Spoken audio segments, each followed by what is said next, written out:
Hello বন্ধুরা, তোমাদের সঙ্গে আরও একটি ভিডিও নিয়ে চলে এসেছি। আজকে রেসিপি দেখাবো চাল কুমড়ো নিরামিষ রান্না করা 5 ফোড়ন দিয়ে। সাথে আমি করব কাতলা মাছের পেটি দিয়ে, আলু দিয়ে মাছের ঝোল আর ডাল। ভাজাটা তো আমার হয়েই গেছে, ভাজাটার ভিডিওটা নিতে পারিনি। তো এখানে আমি পেঁয়াজ, রসুন, কাঁচা লঙ্কা আর কালো জিরে সোমবার দিয়েছি, ডালে দেবো এটি। আর আমার এখানে দেখো ডালটা দিয়েও দিলাম, সোমবার হয়ে গেছে ভাজা। ওইদিকে আমি আলুটাকে সেদ্ধ করতে বসিয়ে দিয়েছি মাছের ঝোলে। ডালটাও হয়ে গেল আর ওখানে তো চাল কুমড়োটাও রেডি হয়ে গেছে, নিরামিষ তরকারি। তো আজকের রান্নার ভিডিও এই 3। তোমাদের যাদের যাদের আমার ভিডিওগুলি ভালো লাগবে অবশ্যই লাইক কমেন্ট শেয়ার করে পাশে থেকে। এই যে আমি কাতলা মাছের পেটিগুলোকে ভেজে নেব। দারুণ লাগে কিন্তু, আমার কিন্তু পেটের মাছ খেতে খুব ভালো লাগে। আমার মতো কে কে ভালো খাও এরকম অবশ্যই কমেন্টে জানিও। আমি এগুলিকে এই যে আলু দিয়ে তরকারি করব। তো চলো ভিডিওটি দেখো কেমন করে করি। অনেকেই অনেকভাবে করে, আমি এইভাবে আমার একটু খেতে ইচ্ছা করলো ওই জন্য করেছি। তোমরাও জানিও যে তোমরা কাতলা মাছের পেটি কিভাবে রান্না করো। এখানে আমি জিরে ফোড়ন দিয়েছি আর বাড়িতে গোটা গরম মশলা, মানে এলাচটা ছিল না, তো কাঠ আর লবঙ্গটাকে আমি ফোড়নে দিয়েছি।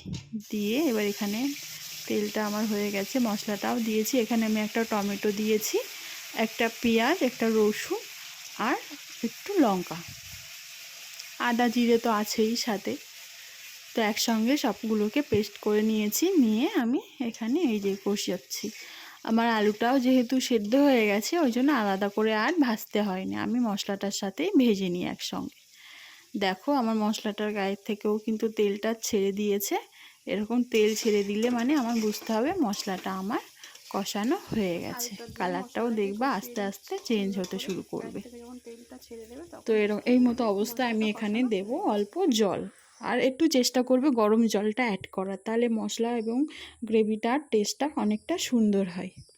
তো এই দেখো আমার কিন্তু মশলার গায়ের থেকে পুরোপুরি তেলটা ছেড়ে দিয়েছে। এবার আমি এখানে জল অ্যাড করব।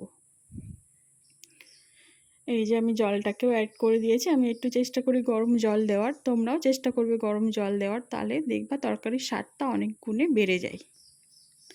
আর আমি কিন্তু বন্ধুরা মশলার ভিতরে হালকা চিনি দিই, চিনিটা দিলে না তরকারির কালারটা আরও পরিমাণে সুন্দর হয়, দেখতেও অনেকটাই সুন্দর লাগে। এখানে আমি জলটাকে অ্যাড করে দিয়েছি। এবার ঝোলটা ফুটে উঠলে আমি এখানে মাছটাকে দিয়ে দেব। তো চলো ভিডিওটি দেখতে থাকো, আশা করি তোমাদের খুব ভালো লাগবে।